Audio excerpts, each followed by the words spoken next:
कहानी की शुरुआत में हम एक पुलिस वाले को देखते हैं जो रोड पर एक आदमी को खून में शराब की मात्रा चेक करने के लिए रोक रहा था। लेकिन इस आदमी का रवैया कुछ ठीक सा नहीं था। अचानक उसकी अंगूठी चमकने लगी और उसका चेहरा अजीब सा हो गया। पुलिस वाला उससे बात कर ही रहा था पर आदमी ने अचानक से एक्सेलरेटर दबाया और गाड़ी दौड़ा दी। पुलिस वाला खिड़की में लटका हुआ साथ ही घिसटता चला गया, लेकिन इस आदमी को कोई फर्क नहीं पड़ा। वो तो उल्टा अपनी कोहनी से पुलिस वाले को मारने लगा ताकि उसका हाथ खिड़की से छूट जाए। जल्द ही ऐसा ही हुआ, पुलिस वाले के हाथ छूट गए और वो रोड पर जा गिरा। उस पुलिस वाले का एक बहुत ही प्यारा सा बेटा है जिसका नाम है योंग हो। बहुत छोटी उम्र में ही योंग हो ने अपनी माँ को खो दिया था और अब वो और उसके पिता ही थे। वो दोनों हमेशा खुश रहते थे और उनकी आपस में भी अच्छी बनती थी। वो पुलिस वाला अपने बेटे योंग हो को एक अच्छी जिंदगी देना चाहता था। हर हफ्ते योंग हो के पिता उसे चर्च ले जाते। उसके पिता ने उसे भगवान पर विश्वास करना सिखाया, इस उम्मीद में कि ये विश्वास उसे एक बेहतर जिंदगी देगा। नौकरी की वजह से योंग हो के पिता अक्सर नाइट ड्यूटी पर रहते और योंग हो घर पर बिल्कुल अकेला। इस हादसे के बाद योंग हो के पिता जैक को जल्द से जल्द हॉस्पिटल पहुंचाया गया। खबर मिलते ही योंग हो और उसकी दादी अस्पताल पहुंचे। योंग हो ने जैक को बाहर से देखा। उसके शरीर पर बहुत सी चोटें थी। ये देखकर योंग हो का दिल टूट गया। इस पल में योंग हो दिल से चाहता था कि कोई भी चमत्कार बस उसके पिता की जान बचा ले। वो हमेशा पूरी लगन से अपने पिता के साथ चर्च जाता रहा और उसने यही सीखा था कि दिल से मांगी हुई मन्नत भगवान जरूर पूरी करते हैं। वो रात में ही भागते हुए चर्च पहुंच गया, इस उम्मीद में कि अगर वो पूरी लगन और दिल से भगवान से प्रार्थना करेगा तो भगवान उसके पिता को ठीक कर देंगे। तभी वहाँ चर्च का एक आदमी आया। उसने योंग हो से कहा कि बिल्कुल बेटा, तुम सच्चे दिल से जो मांगोगे मिलेगा। योंग हो को अब इस बात पर पूरा भरोसा हो गया था, लेकिन बदकिस्मती से उसी रात उसके पिता चल बसे क्योंकि उनके जख्म काफी गहरे थे। योंग हो की जिंदगी अब काफी मुश्किलों भरी होने वाली थी। अचानक उसे अपने पिता की आत्मा वहां से गायब होती नजर आई। योंग हो को कहीं ना कहीं एहसास हो गया कि उसके पिता अब नहीं रहे, जिसके बाद वो लड़का फूट फूट कर रोने लगा। अगले दिन योंग हो के पिता का फ्यूनरल था। वो चर्च वाला आदमी भी योंग हो के पिता के अंतिम संस्कार पर आया, लेकिन उसे देखकर योंग हो का गुस्सा भड़क गया और वो बॉडी पर रखे हुए क्रॉस की तरफ भागा और उसने क्रॉस उठाकर जोर से इस आदमी के मुंह पर दे मारा। योंग हो ने पूरे दिल से अपने पिता की सलामती के लिए भगवान से प्रार्थना की थी, लेकिन फिर उसके पिता मर कैसे गए और भगवान ने उसकी प्रार्थना का जवाब क्यों नहीं दिया? योंग हो बहुत ज्यादा दुखी था, भगवान से बहुत ज्यादा गुस्सा। इसके बाद कहानी 20 साल आगे पहुंची। अब योंग हो काफी बड़ा हो चुका था। जो बच्चा सिर्फ रोना जानता था आज एक बॉक्सर बन गया था और आज के दिन उसका एक बहुत बड़ा मैच है। उसका ओपोनेंट एक अमेरिकन फाइटर है। योंग हो अपनी जबरदस्त फाइटिंग स्किल्स के चलते काफी मशहूर हो चुका था। योंग हो को मौत का सौदागर बुलाया जाता था क्योंकि आज तक वो एक लड़ाई तक नहीं हारा। इस नाम को पाने का मतलब था कि योंग हो ने बहुत मेहनत और ट्रेनिंग की है, जो योंग हो आज बन चुका है। जैसे ही लड़ाई शुरू होने लगी, योंग हो ने अपने ओपोनेंट के शरीर पर जीसस क्राइस्ट का टैटू देखा, जिसे देखकर योंग हो सुन्न पड़ गया। उसकी आंखें लाल हो गई और उसके दिमाग में बस एक ही आवाज थी, अपने पिता की मौत का बदला। लेकिन जल्द ही योंग हो होश में आया। अभी मैच शुरू ही हुआ था कि योंग हो को अपने ओपोनेंट के डिफेंस में कमजोरी मिल गई और उसने अपने जबरदस्त पंच का इस्तेमाल किया। विरोधी के मुंह पर एक मुक्का पड़ते ही वो रिंग के फर्श पर गिर पड़ा। योंग हो एक के बाद एक मुक्का मारने लगा। अगर रेफरी नहीं रोकता तो अमेरिकन खिलाड़ी की जान भी जा सकती थी। मैच जीतने के बाद जब योंग हो आराम करने गया तो उसे अपने सपने में अपने पिता दिखाई दिए। योंग हो के पिता उसे अपनी कब्र के पास ले गए, लेकिन क्रॉस पर योंग हो की फोटो लगी है। गुस्से में योंग हो ने क्रॉस उठाया और दूर फेंक दिया, लेकिन वो क्रॉस उसके हाथ से चिपक गया और वो उसे फेंक नहीं पा रहा था। अचानक क्रॉस में आग लग गई और ये आग योंग हो के हाथ को भी जलाने लगी। एक अजीब सा काला धुआं योंग हो के शरीर से निकलने लगा और डर के मारे उसकी आंख खुल गई। योंग हो को लगा कि ये सिर्फ एक सपना था, लेकिन उसके हाथों में आग के निशान थे, बिल्कुल वैसे ही जैसे सपने में हुआ था। अगले दिन योंग हो अपने हाथ का चेकअप करवाने गया कि आखिर ये जख्म है किस चीज के। उसके बाद से तो योंग हो की जिंदगी में अजीबोगरीब चीजें होने लगी, एक के बाद एक। सोते हुए एक डरावनी परछाई उसे पूरा निगलने की कोशिश कर रही थी। उसे सांस लेना मुश्किल हो रहा था और फिर योंग हो के जख्म से खून बहने लगा। इस वजह से योंग हो अगले ही दिन दोबारा हॉस्पिटल गया। अब यही घटना बार बार होने लगी, जिससे उसकी ट्रेनिंग पर बहुत बुरा असर पड़ रहा था। योंग हो के असिस्टेंट ने उसे उसकी भतीजी से मिलने की सलाह दी। वो भी कुछ वक्त पहले इस सब से गुजर रही थी। डॉक्टर्स को भी समझ नहीं आ रहा था कि आखिर ये हो क्या रहा है। और हार कर उनके परिवार को एक तांत्रिक की मदद लेनी पड़ी। पहले तो योंग हो को भूत प्रेत में बिल्कुल भरोसा नहीं था, क्योंकि उसने भगवान पर उसी दिन भरोसा करना बंद कर दिया था जिस दिन उसके पिता इस दुनिया से गए। लेकिन ये डरावनी घटनाएं बढ़ती ही जा रही थी, इसीलिए योंग हो अपने असिस्टेंट की भतीजी से मिलने को तैयार हो गया। जब योंग हो वहां पहुंचा, एक लड़की कमरे के बीच में बैठी हुई थी और कमरे की दीवारें ताबीजों से पूरी तरह भरी पड़ी थी। हालांकि वो लड़की अंधी है, फिर भी उसने देख लिया कि योंग हो बहुत सी आत्माओं की चपेट में है। योंग हो को उस लड़की की बातों पर भरोसा तो नहीं हो रहा था, लेकिन जो भी वो बोल रही थी सब कुछ सच था। योंग हो को हर वक्त बहुत सी आवाजें सुनाई देती थी। लड़की ने बताया कि इसकी वजह ये है कि योंग हो का दिल अंधकार से घिरा हुआ है, जिस वजह से कई भटकती हुई आत्माएं उसके ऊपर पकड़ बनाने की कोशिश कर रही हैं। इस लड़की को ये भी पता था कि योंग हो के पास एक अंगूठी है जिसके अंदर एक बहुत अच्छी ताकत है। ये सुनने पर योंग हो हैरान रह गया। ये अंगूठी उसके पिता की आखिरी निशानी है। योंग हो के जख्म के बारे में जानकर लड़की ने चावल टेबल पर बिखेर दिए। फिर उसने एक खास चीज उठाई और उसे जोर से हिलाया, जिसके बाद टेबल पर बिखरे चावलों ने क्रॉस बना दिया। लड़की ने बताया कि योंग हो के घर के सामने एक बहुत बड़ा क्रॉस है, अगर वो वहां जाए तो उसे मदद मिलेगी।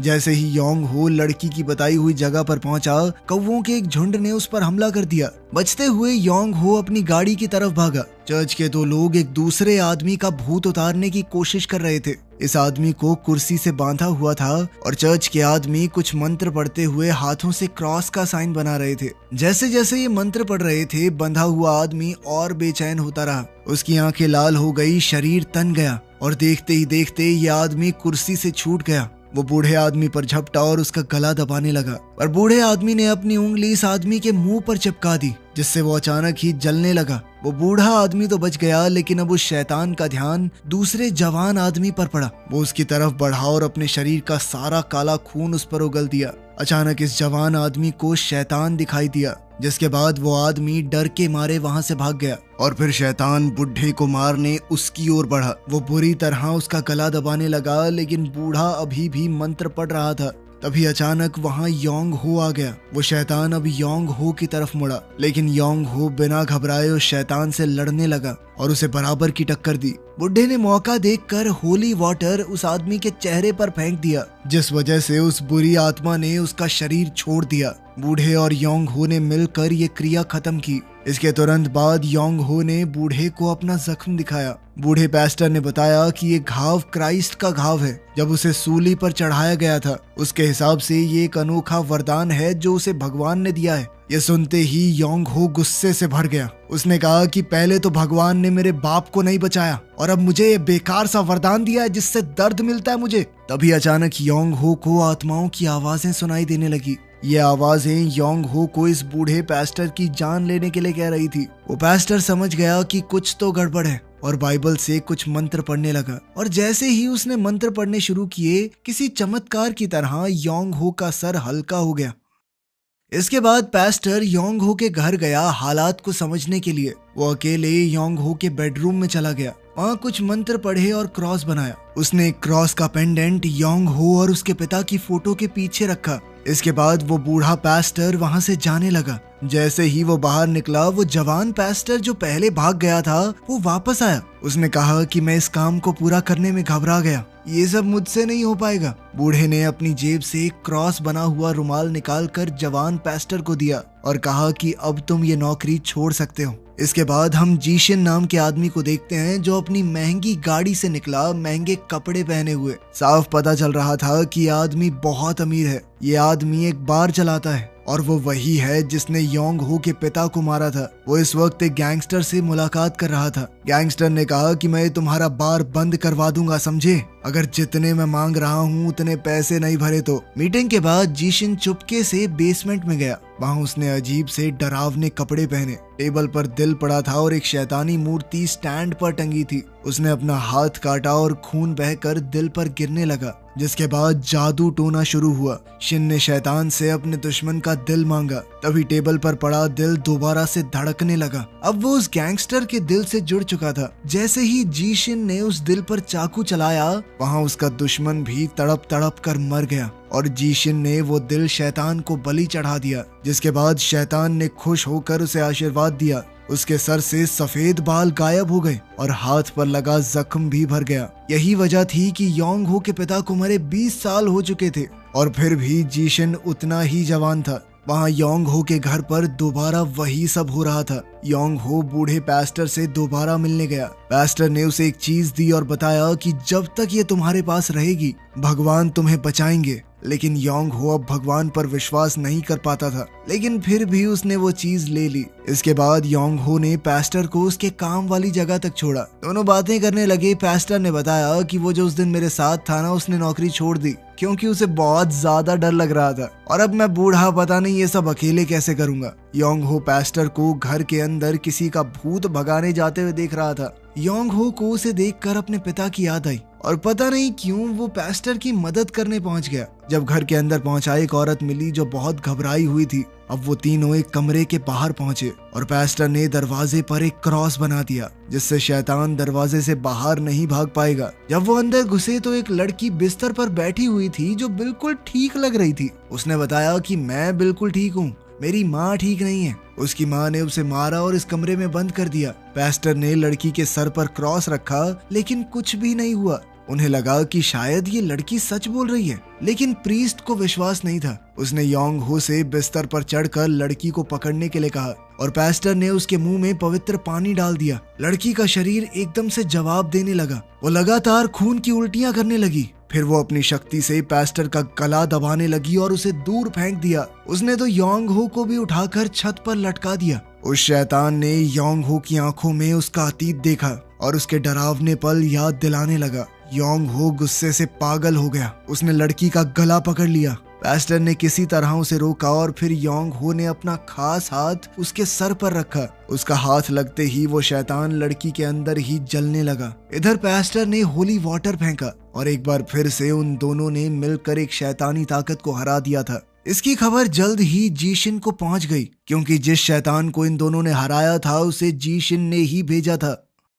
पास्टर से बात करके पता चला कि उसका असली टारगेट तो जीशिन को ढूंढना ही है क्योंकि वो मरी हुई आत्माओं और शरीरों को इकट्ठा करने में माहिर था और फिर वो उन आत्माओं को शैतान के हवाले कर देता है, जिससे खुश होकर शैतान ने उसे आज तक अमर बना रखा है। और सिर्फ कोई ऐसा आदमी जिस पर भगवान का आशीर्वाद हो जैसे योंग हो के पास है वही जीशिन को खत्म कर सकता है। अब वो लड़की उठी तो पास्टर ने उससे जीशिन का पता पूछा। अचानक इस लड़की की आंखों से खून बहने लगा। जीशिन ये पहले ही जान चुका था कि ये लड़की उसका पता बता सकती है, इसीलिए उसने पहले ही उसे जान से मारने की तैयारी कर ली थी। लेकिन पास्टर ने जल्दी ही कुछ मंत्र पढ़े। वो कुछ ऐसा कर रहा था जिससे जीशिन का ये काला जादू बेअसर हो जाए। पास्टर ने जीशिन को हराकर किसी तरह लड़की की जान बचा ही ली।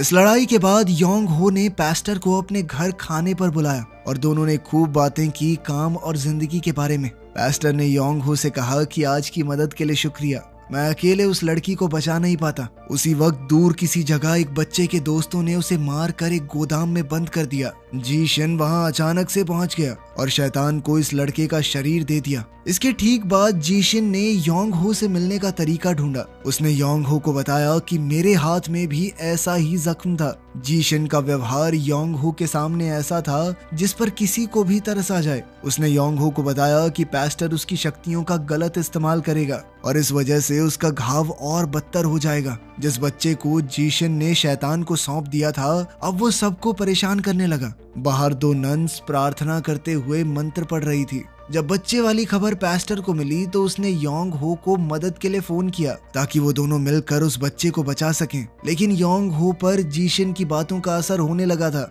इसीलिए उसने पास्टर का फोन उठाया ही नहीं। कोई और रास्ता नहीं दिखा तो पास्टर अकेले ही वहां चला गया। इसके बाद योंग हो चाइना गया अपने मैनेजर से अपने अगले टूर्नामेंट की बातचीत करने। जब पास्टर उस बच्चे के पास पहुंचा उसने अपनी अंगूठी बच्चे के मुंह पर दबाई तो बच्चा अचानक से बेहोश हो गया। लेकिन अगले ही पल उसके अंदर का शैतान फिर से जाग गया और बच्चे की हालत से समझ में आया कि उसके अंदर एक नहीं बल्कि बहुत सी बुरी आत्माएं हैं। जब वेट्रेस पानी लेकर आई योंग हो ने उसके गले में क्रॉस का नेकलेस देखा, जिसके बाद योंग हो को अचानक पास्टर की चिंता हुई। वो मीटिंग बीच में ही छोड़कर पास्टर को ढूंढने निकल पड़ा। वहाँ पास्टर को बच्चे के शरीर में बंद इतने सारे शैतानों के साथ लड़ाई करने में काफी मुश्किल आ रही थी। पास्टर की ताकत खत्म होती दिखाई पड़ रही थी। फिर भी एक एक करके पैस्टर ने शैतानों को हराना शुरू किया, लेकिन तीसरे शैतान तक पहुंचते हुए पैस्टर की पूरी ताकत खत्म हो गई। जिसके बाद शैतान ने पैस्टर को जोर से पीछे फेंका और उसे लगातार मारने लगा,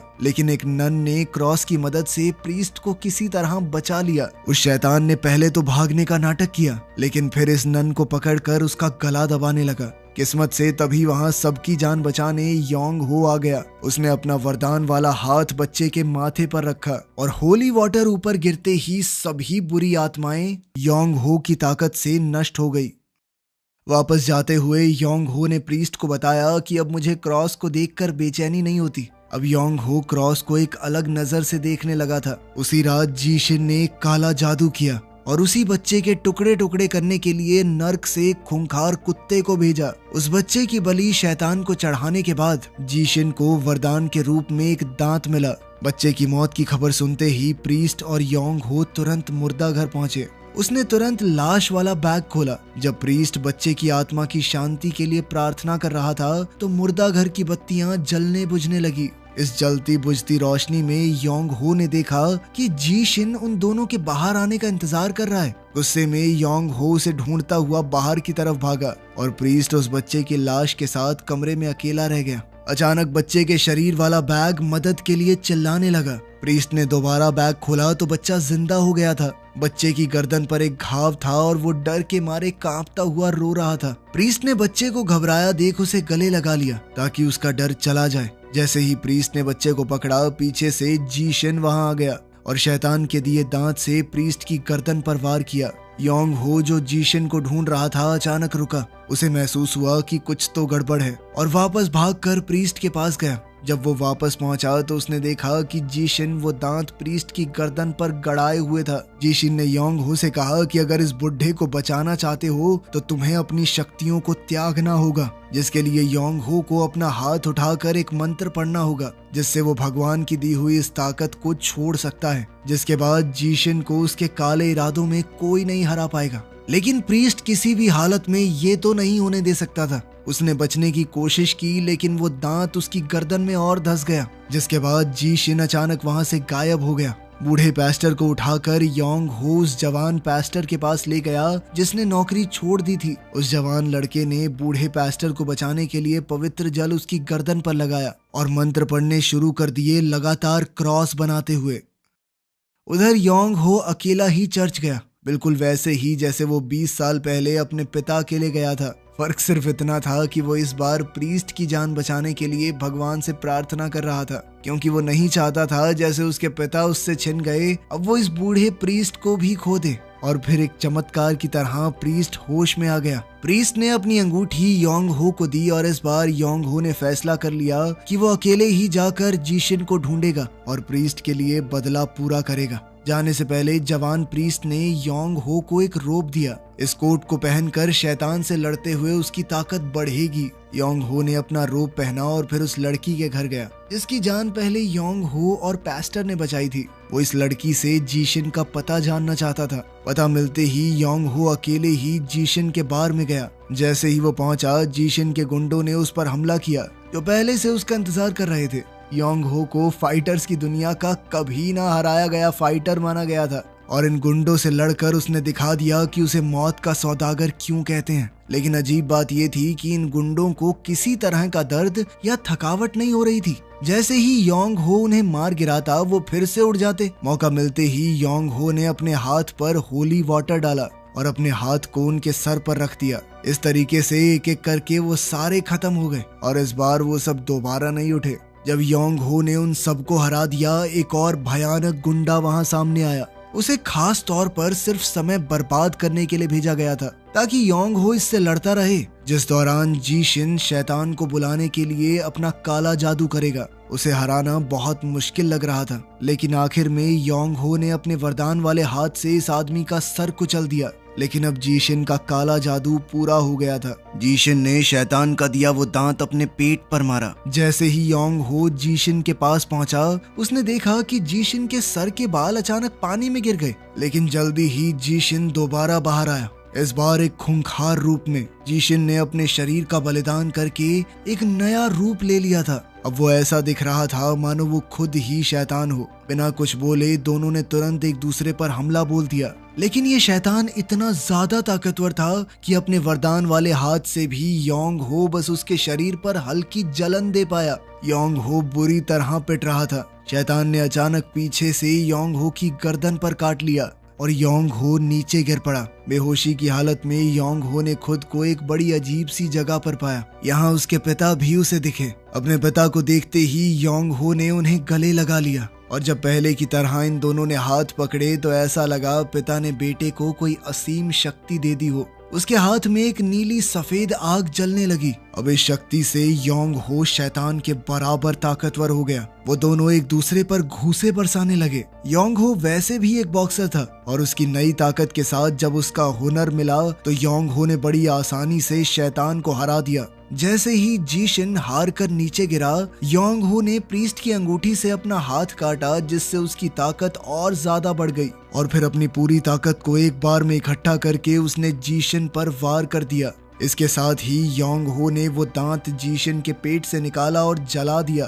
दांत बाहर निकलते ही अचानक जमीन से कुछ 100 हाथ बाहर निकले और जीशिन को अपने साथ नर्क में ले गए। आखिर में योंग हो वापस प्रीस्ट के पास पहुंचा तो देखा कि अब वो ठीक हो गया था और योंग हो की खुशी का तो ठिकाना ही नहीं रहा। उसने प्रीस्ट को गले लगा लिया। ऐसा लग रहा था एक बेटे को उसके पिता वापस मिल गए हों। अगर वीडियो पसंद आई तो लाइक कर देना, चैनल को सब्सक्राइब कर देना। मिलते हैं अगली वीडियो में।